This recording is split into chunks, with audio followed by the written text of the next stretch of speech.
விக்கிரகம் எப்படி இருக்கும்னா இப்படி இருக்கும். பகவத் பாதரோட விக்கிரகம் புஸ்தகம் இருக்காது, இப்படி இருக்கும். இப்போ இதிலிருந்து என்ன பாவம்னா, ஆச்சாரியால் நம்மளுக்கு என்னென்ன வேணுமோ, என்னென்ன இச்சைகள் இருக்கோ மனசுல, அது எல்லாத்தையும் அனுகிரகம் செய்யக்கூடியவர். அதுதானே இந்த வரதஹஸ்தம் இப்படி வச்சுட்டு இருக்கார். இப்போ இந்த வரதஹஸ்தம் இப்படி வச்சுட்டு இருக்கிறதுனால நம்ம எல்லோருக்கும் தெரியும், அனுபவத்தில் இருந்த விஷயங்கள் தான். என்ன பிரார்த்தனம் செய்யறோமோ அது ஆச்சாரியால் பலிக்கட்டும் அப்படின்னு சொன்னா, நம்மளுக்கு இஷ்டமான வஸ்துக்கள் ஆச்சாரியால் நம்மளுக்கு அனுகிரகம் செய்யறார். இப்போ இதற்கு சம்பந்தமா அநேக கதைகள் இருக்கு. ஒரு சின்ன கதையை இப்பொழுது அனுபவிப்போம். அதிலிருந்து அடுத்த பதகமலத்தின் தியானத்துக்காக அதே ஒரு மார்க்கத்தை நம்மளுக்கு காண்பிக்கும். ஆகையால அந்த கதையை இப்பொழுது அனுபவிப்போம்.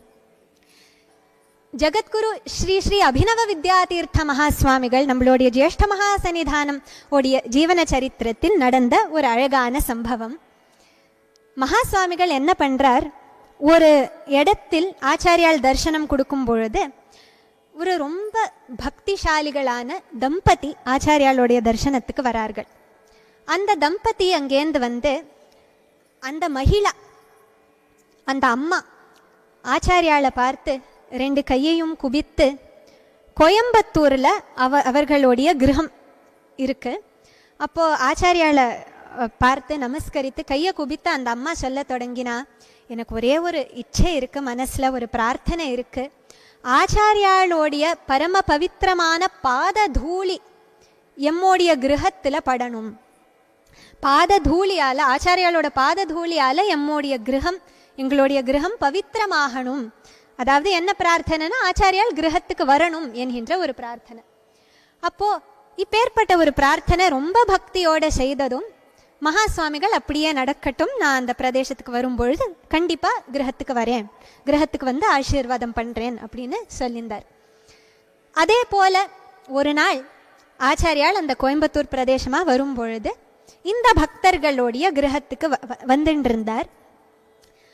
வந்து அந்த வாகனத்திலிருந்து ஜகத்குரு ஸ்ரீ ஸ்ரீ ஜேஷ்ட மகாசன்னிதானம் ஆச்சாரியால் அந்த வாகனத்திலிருந்து இறங்கினார்.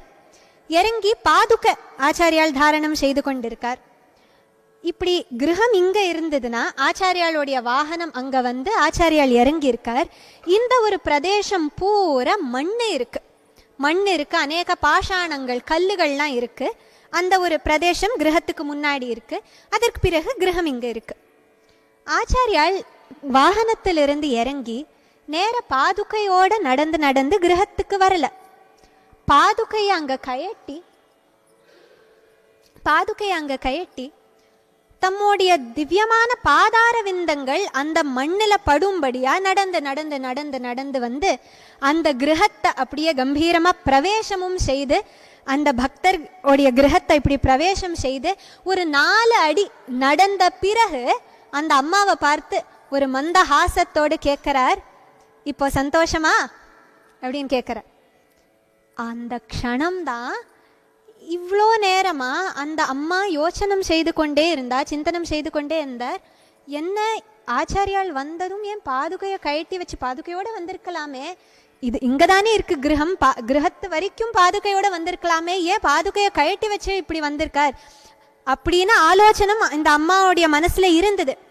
இப்ப ஆச்சாரியால் இப்படி ஒரு 4 அடி அந்த கிரகத்துக்குள்ள நடந்து இப்படி திரும்பி பார்த்து அந்த அம்மாவை பார்த்து, இப்போ சந்தோஷமா அப்படின்னு சிரிப்பு, அந்த ஒரு மந்தஹாசம் இப்படி செய்ததும் தான் இந்த அம்மாவுக்கு புரிஞ்சது என்ன நடந்திருந்தது அப்படின்னு. என்ன பண்ணியிருந்தார் ஆச்சாரியால், நம்மளுடைய இஷ்டத்தை அப்படியே நிறைவேற்றக்கூடியவர் ஆச்சாரியால். அதுதான் இப்போ வரதஹஸ்தத்தோடைய தியானம் பண்ணி கொண்டே அனுபவிக்கிறோம். ஆச்சாரியால் என்ன பண்ணார்னா, அக்ஷரஷா நம்ம உங்களுடைய பாததூளியால நீங்க அனுகிரகம் பண்ணணும் அப்படின்னு கேட்டா என்ன அர்த்தம், கிரகத்துக்கு வரணும்னு அர்த்தம்.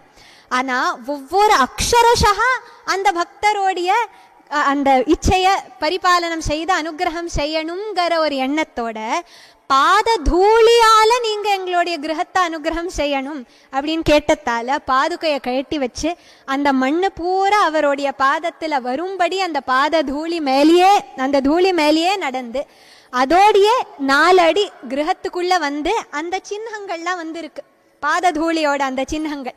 அதை பார்த்து இப்படி திரும்பி பார்த்து இப்போ சந்தோஷமா அப்படின்னு கேட்கும் பொழுதுதான் அந்த அம்மாவுக்கு என்ன சொல்றதுன்னு தெரியல. ஒரே கண்ணில் அவ்வளோ கண்கள் பாஷ்ப பூரித்த லோச்சனையா அங்கேருந்து வந்து, என்னால் ஆச்சாரியாளுக்கு அந்த முள்ளிலையும் கல்லிலையும் நடக்கக்கூடிய கஷ்டத்தை நான் ஏற்படுத்தியிருக்கேன், தெரியாமல் ஏற்படுத்தியிருக்கேன், இதற்கு மன்னிக்கணும் அப்படின்னு கேட்டு, அதெல்லாம் என்னம்மா, நான் எப்பொழுதுமே இப்படி நடக்கக்கூடிய எனக்கு ஸ்வபாவம் இருக்குது, அதெல்லாம் நீ ஒன்றும் கவலைப்படாத அப்படின்னு கருணையோட ஆசீர்வாதம் பண்ணார். அந்த அம்மாவுக்கோ இந்த மனசில் ஒரு பயம், அவர்களுடைய அந்த பிரார்த்தனையினால ஆச்சாரியாளுக்கு அப்படி கஷ்டம், ஆனால் அதே சமயம் மனசில் அப்பேற்பட்ட ஒரு சந்தோஷம். இப்படி தம்மோடைய ஒரு பிரார்த்தனையை குறித்து அக்ஷரஷா அதை நிறைவேற்றணும் என்கின்ற பாவத்தோட பரமானுகிரகம் ஜேஷ்ட மகாசன்னிதானம் ஆச்சாரியால் செய்தார் அப்படின்னு. அதுதான் அந்த ஒரு பிரசன்ன முகாரவிந்தத்தை பார்த்ததுமே நம்ம எல்லோரும் ஜகத்குரு மகாஸ்வாமிகளுடைய அந்த திவ்ய உபஸ்திதினாலேயே நம்ம எல்லோருடைய ஹிருதயத்தில் இருக்கக்கூடிய அந்த என்ன துக்கமோ என்ன சோகமோ எது வேணா இருக்கட்டும், அவரை பார்த்த அடுத்த க்ஷணமே போயிடும். மேலும் மனசில் என்னென்ன இச்சைகள் இருக்கோ அது எல்லாமே அந்த க்ஷணத்தாலேயே போயிடும் அப்படிங்கிறது இது நம்ம எல்லோருடைய அனுபவம். அகிலானந்த சந்தாயி மனோஜ்ஞமுக பங்கஜம் ஜகத்குரும் ஜகத்பூஜ்யம் வித்யாதீர்த்தமஹம் ஸ்ரயே. भिद्यते हृदय ग्रन्थिर्दृष्टे यस्मिन्निति श्रुतिः जगौ परावरं शान्तं तं विद्यातीर्थमाश्रये.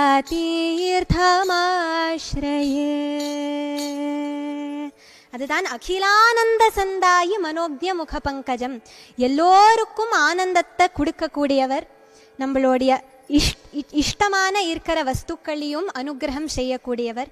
அதுதான் இந்த கரகமலத்தோடைய தியானம் செய்யும் பொழுதே, தேசிக தியானத்தில் 2 கரகமலங்கள், புஸ்தகம் சின்முத்ரை என்கின்ற அந்த ரூபத்தை தியானம் செய்யும் பொழுது வைதிக தர்மோத்தரணத்தை நம்ம ஞாபகம் செய்யலாம்.